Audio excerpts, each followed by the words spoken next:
बिस्मिल्लाहिर्रहमानिर्रहीम। आबादगर दोस्तों, उम्मीद आहे तव्हां ख़ैरियत सां हूंदो।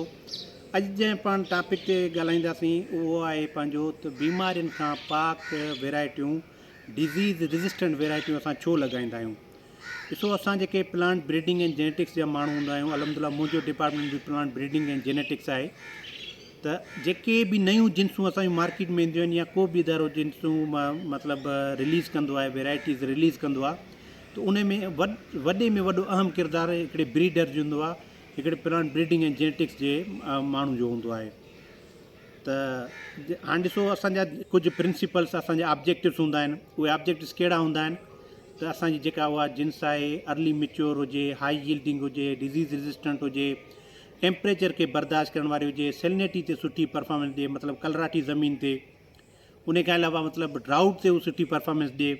उन खां अलावा अर्ली मेच्योर हुजे ऐं लॉजिंग उन में न थिए, किरण जी मतिलबु जे ख़िलाफ़ु क़ुवत मुदाफ़ियत हुजे, या मतिलबु सेंकोर्नियस मेच्योरिटी हुजे, हिकु जहिड़ा हुजे। मतिलबु जेकॾहिं मिसाल वठूं मुङनि जे फ़सुल में, त जॾहिं मुङ जो फ़सुलु असां लॻाईंदा आहियूं त उन में छा थींदो आहे, मुङ जी दाल जेका हूंदी आहे असां पाण सभु इस्तेमालु कंदा आहियूं घरनि में, त उन में छा हूंदो आहे त उहा मतिलबु हिकिड़ा ॿूटा पची वेंदा आहिनि, हिकिड़ा ॿूटा जेके आहिनि अञा वरी पोइ 3-4 ॾींहंनि खां पोइ, 7-8-5-8 ॾींहंनि खां पोइ पचंदा आहिनि।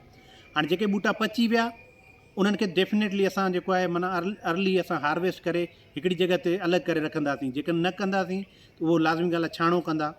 ऐं जेके ॿूटा वरी अञा पोइते आहिनि त लाज़मी असांजा ॾींहं काउंट थींदा, वधीक ॾींहं वठंदा। माना हिकिड़ो फ़सुलु असांजो 15-20 ॾींहंनि जे अंदरि मतिलबु आहिस्ते आहिस्ते तयारु थींदो आहे। इहो बि असांजो वॾो ऑब्जेक्टिव हूंदो आहे त सेंकोर्नियस मेच्योरिटी उन्हनि में लाज़मी आहे। हाणे अॼु पाण ॻाल्हाईंदासीं त डिज़ीज़ रेज़िस्टेंट वैराइटी जा, बीमारियुनि खां पाक वैराइटी जा फ़ाइदा कहिड़ा हूंदा आहिनि। ॿिया त खोड़ सारा फ़ाइदा आहिनि। उहा असांखे जेको आहे वधीक यील्ड ॾींदी, ऐं ॿियो उन में मतिलबु बीमारियूं वग़ैरह न फैलाईंदी, ऐं उहा असांजे अॻिते बि असांखे माना सुठो आमदनी वग़ैरह ॾींदी। पर उन जा ॿ फ़ाइदा जेके आहिनि न, मां तव्हांखे ॿुधायां थो। हिकिड़ो, डिज़ीज़ रेज़िस्टेंट वैराइटी चीप हूंदी आहे, सस्ती हूंदी आहे। सस्ती कीअं हूंदी आहे? मिसाल, तव्हां सोचींदो त जेकर माना डिज़ीज़ रेज़िस्टेंट वैराइटी आहे, बीमारियुनि खां पाक वैराइटी, उहा सस्ती कीअं हूंदी? सस्ती इन निस्बत में हूंदी आहे, इन भेट में हूंदी आहे त जॾहिं असां बीमारियुनि खां पाक वैराइटी लॻाईंदासीं त उन ते असां पॉइज़न, ज़हर वग़ैरह, को पेस्टिसाइड, फंजीसाइड वग़ैरह इस्तेमालु न कंदासीं, त बीमारियुनि खां पाक वैराइटी उहा असांजे लाइ तमामु घणी सस्ती थी वेंदी। जेतिरो असां ख़र्चु मतिलबु बीमारियुनि जे खां बचाइण जे लाइ उन वैराइटी खे लॻाईंदासीं, उन खां सुठो त असां अधु ख़र्च ते उहा डिज़ीज़ रेज़िस्टेंट वैराइटी वठूं। ॿियो उन जे बारे में ॿियो हिकिड़ो अहम फ़ाइदो इहो आहे त उहा इन्वायरमेंटल सेफ़ हूंदी आहे। हाणे इन्वायरमेंटल सेफ़ कीअं हूंदी आहे त ॾिसो, असां जॾहिं ज़हर इस्तेमालु कयूं था त असांजी जेके ॿी जीवत आहिनि, असांजो माल हूंदो आहे, लाज़मी असांजे फ़सुल जा जेके चारा वग़ैरह थींदा आहिनि, या फ़सुल जा जेके असां रिड्यूस हूंदा आहिनि, रिड्यूस वग़ैरह हूंदा आहिनि, त उहे असांजा जेको आहे असां इस्तेमालु कंदा आहियूं माल जे लाइ।